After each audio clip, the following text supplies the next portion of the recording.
gente, tudo bem com vocês? Hoje é dia 13 de julho e nós vamos começar aí nossa segunda-feira com a nossa aula de matemática, começando a nossa aula aí pela nossa correção, tá certo? Tem uma questãozinha da atividade da página 123 que não foi feita e nós vamos fazer a correção agora, tá certo? Então vamos lá! Então é isso, gente. Já abre aí o seu livro integrado na página 123 para a gente iniciar a nossa correção aí pela quarta questão, né? Que foi a questão que ficou aí sem a correção, né? Que ficou como atividade de casa para vocês. E eu vou estar passando a correção agora, então já fica atento e pega já o seu livro para você iniciar a correção. Nas férias de junho, Liliana foi visitar parentes no Rio Grande do Sul. Durante a viagem, Liliana, os pais e os irmãos fizeram várias paradas para conhecer as cidades gaúchas. Observe o mapa e a distância entre as cidades. E aí nós podemos ver as cidades, né? E a distância que está marcando para cada uma das cidades. Então, vamos observar aí Bento Gonçalves, 3 quilômetros para Garibaldi. De Garibaldi, nós temos aí 4.000 metros e nós temos Caxias do Sul. De Caxias do Sul para Nova Petrópolis, nós vamos ter 37 quilômetros. 8 quilômetros de Nova Petrópolis a Gramado. E 4.000 metros, né, de Gramado a Canela. De Canela a São Francisco de Paula, nós temos 38 quilômetros. Na letra A, quantos quilômetros tem o percurso que vai de Bento Gonçalves a São Francisco de Paula? Então, você vai ver lá, né, de Bento Gonçalves, quantos de quilômetros é percorrido até chegar em São Francisco de Paula. Então, somando todas essas quantidades aí, nós podemos ver a quantia de 104 quilômetros. Na letra B, Caxias do Sul fica a quantos quilômetros de Bento Gonçalves por esse trajeto? E aí nós podemos observar pela quantidade, né? A distância de cada um aí mostrada no mapa, nós podemos ver que são de 17 quilômetros. Muito bem, meus amores, dando aí continuidade à nossa aula, aos nossos estudos, né? Hoje nós vamos trabalhar com as atividades da ficha de atividades, a página 59, 60 e 61, tá certo? Vamos aí pegar já a sua ficha de atividade, já ficar bem atento para a explicação dessa atividade, para a gente aí continuar os nossos estudos sobre esse conteúdo que a gente está trabalhando, tá certo? Então, pega a sua ficha, abre aí na página 59 e acompanha a explicação das atividades que nós vamos estar trabalhando nessa aula de hoje, tá certo? Vamos lá? Na aula de hoje, nós vamos realizar algumas atividades da ficha de atividades. Então, você já vai pegando aí a sua ficha de atividade, abrindo na página 59 e nós vamos iniciar a explicação. Você já pode ir resolvendo algumas questões. Se você quiser, você também pode esperar a nossa aula acabar para você ir fazendo, né, rever tudo de novo e aproveitar para ir respondendo. Na página 59, nós podemos ver aí uma tabela e também estamos vendo aí um gráfico. Na primeira questão, observe a tabela com a média de variação de temperatura em uma cidade no primeiro semestre. Então, nós podemos ver aí em janeiro, a variação foi de 6 graus, em fevereiro, 10 graus, em março, 4 graus, em abril, 6 graus, em maio, 1 grau, em junho, 6 graus.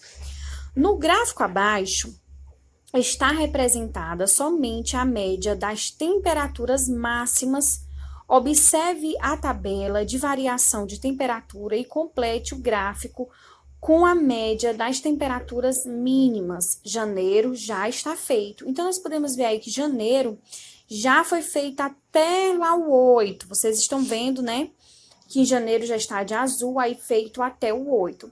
Fevereiro, março, abril, maio e junho, vocês irão completar observando aí os dados da tabela, tá certo? Aí na página seguinte, né, na segunda questão, no dia em que a temperatura mínima foi de 6 graus e a variação de temperatura de 23 graus, Qual foi a temperatura máxima? Então, vocês vão observar lá, né, qual foi a temperatura máxima nesse dia, que a temperatura mínima foi de 6 graus. Na terceira questão, em outro dia, a variação de temperatura foi de 9 graus. Determine duas possibilidades de temperatura máxima e mínima que possam resultar nessa variação.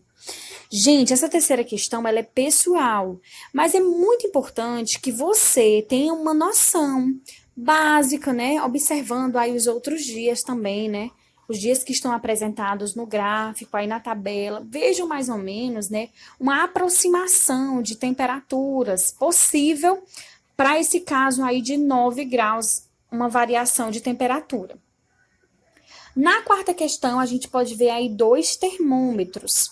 Observe as temperaturas máxima e mínima e registradas aí nesses termômetros abaixo. Qual foi a variação de temperatura? Então, veja, gente, que em um dos termômetros, a gente pode observar aí, né, que está em 15 graus a mínima, e a máxima está em 40 graus. Então, você vai fazer um cálculo aí, né, de subtração e você vai conseguir obter aí o resultado para observar qual foi a variação de temperatura. Continuando aí a nossa explicação dessa atividade, né, na página 61, a gente vê aí um dinossauro, né, e do lado dele uma régua. Observe o dinossauro abaixo, a régua está em centímetro. Qual é a altura do dinossauro em centímetros? E aí vocês podem observar, né, que ele está até lá no topo da régua. Qual é a altura do dinossauro em metros e centímetros? Então, vocês vão observar, né, que 160 centímetros equivale a quantos metros e quantos centímetros se a gente utilizar aí esse sistema de medida em metros e centímetros? Quantos centímetros você é mais baixo ou mais alto que o dinossauro? Então, você vai ter que ter uma noção aí, mais ou menos, da sua altura para responder essa questão, que é pessoal, porque cada aluno, né, vai ter aí uma altura diferente. Então, você vai ter uma noção aí, se você tiver uma trena, uma maneira de medir sua altura, né? Você vai poder fazer isso, você vai medir sua altura, ver qual é, né, a sua altura em metros e centímetros e comparar aí com a altura do dinossauro e ver se você é mais alto ou se você é mais baixo que ele. Na próxima página, a página 62, tá certo? Nós vamos fazer essa página também. E na segunda questão, nós temos aí 3 formiguinhas, partem do zero da régua para uma corrida que se encerra na marca dos 20 centímetros. A tabela a seguir indica a distância percorrida pelas formiguinhas. Então, no ponto A, nós temos a distância de 6 centímetros e 3 milímetros. Na letra B, nós temos 12 centímetros e 7 milímetros. E na letra C, 15 centímetros e 1 milímetro. Marque a posição de cada uma das formigas na régua abaixo. Então, nessa régua que vocês estão vendo aí, na ficha de atividade de vocês, vocês irão observar a distância percorrida por cada uma delas e colocar aí, né, na letra A, B e C, a distância percorrida equivalente a cada uma dessas formigas, vocês vão marcar aí pela letra apresentada. Na letra A da segunda questão, quem está vencendo a corrida? Então, você vai ver aí se é a formiguinha A, a B ou a C que está vencendo essa corrida, que conseguiu aí uma distância maior, percorreu uma distância maior.